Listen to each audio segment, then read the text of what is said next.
5 seconds.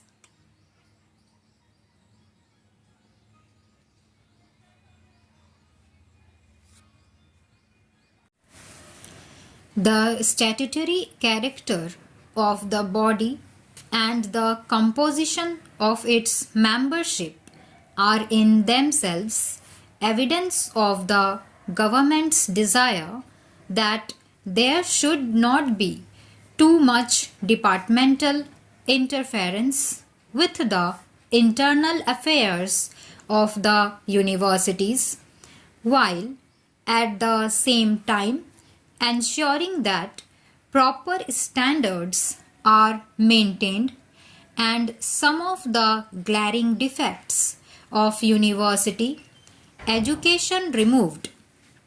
I am sure you will agree with me that if the Indian universities have today fallen into comparative disrepute, much of the responsibility lies with the universities themselves. Their administration has, in many cases, become slack and standards impaired through mainly non-academic causes, into the details of which I need not go. However, since the Inter-University Board has raised objections, I felt it desirable to summon a conference of vice chancellors and education ministers and find out what they base their objections on. I need hardly add that I am always willing to consider any constructive suggestions they might make for the improvement of standards in universities and better coordination of their facilities.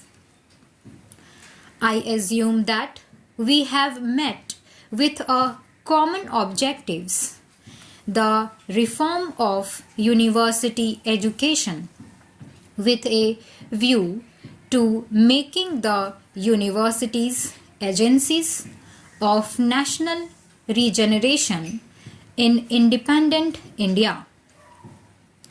I have made a passing reference to the fact that universities do not today enjoy the public esteem accorded to them in the past. The reasons for this are many, but two may be especially mentioned. One is the largely academic character of the instruction in the universities, which, instead of developing the personality of the student and enabling him to make a place in society for himself, often converts him into a misfit who adds to the number of the unemployed, if not the unemployable.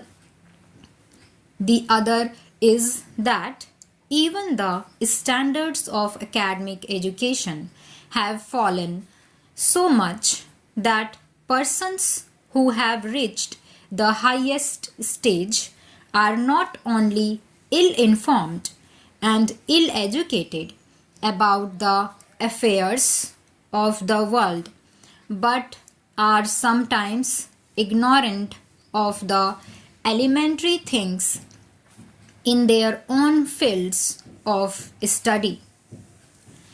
Inefficiency and corruption, which have also crept into some of the university administrations, have contributed to the public's loss of confidence in them.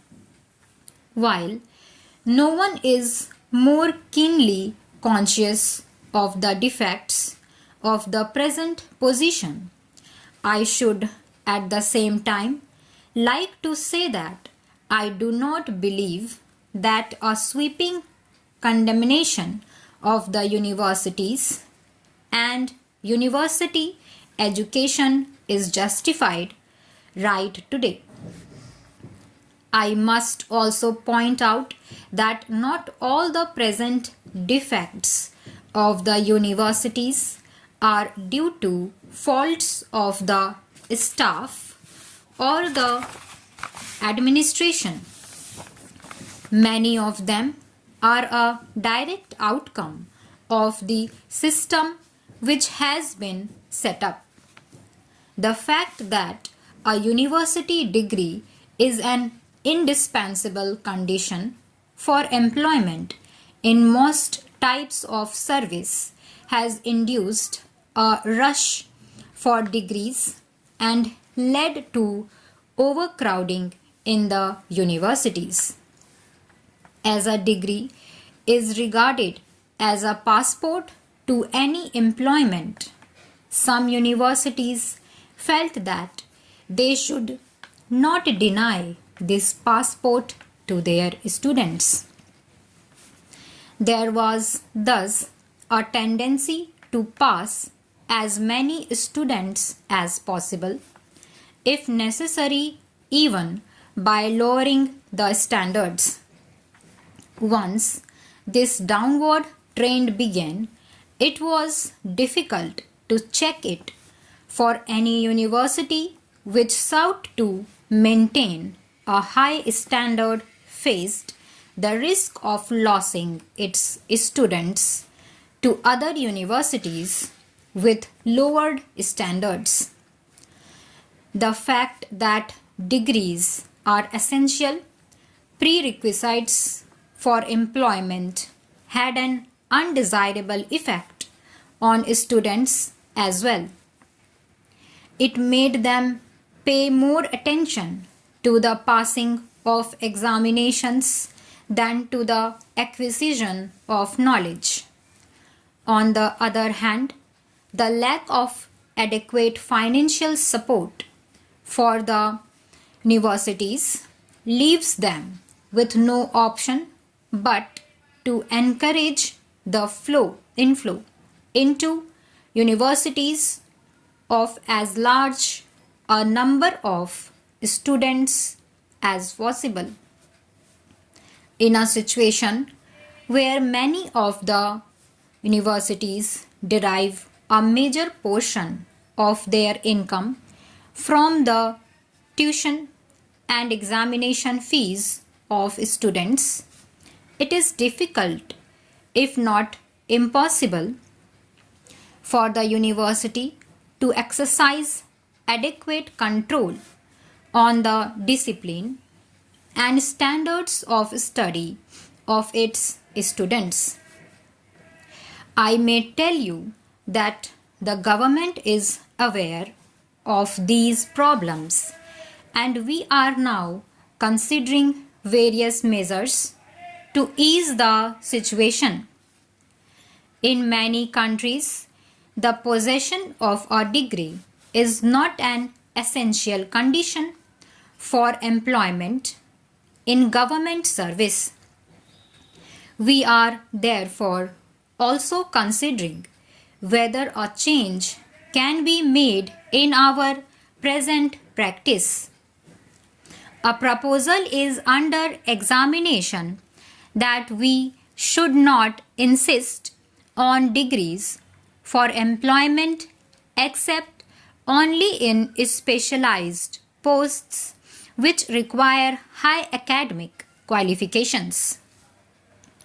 This can be done only if we are able to devise some alternative method of recruitment to different types and grades of public service, which will be objective, flexible, and free from the defects of the present system.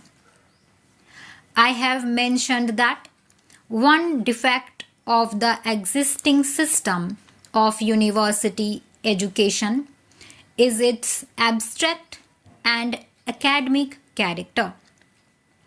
This in itself would not have been so serious a defect in a country with a different social background. University education must, in any case, involve a high degree of specialization and coordination. Unfortunately, in India, this emphasis on the intellectual and academic aspect has been missing. Stop.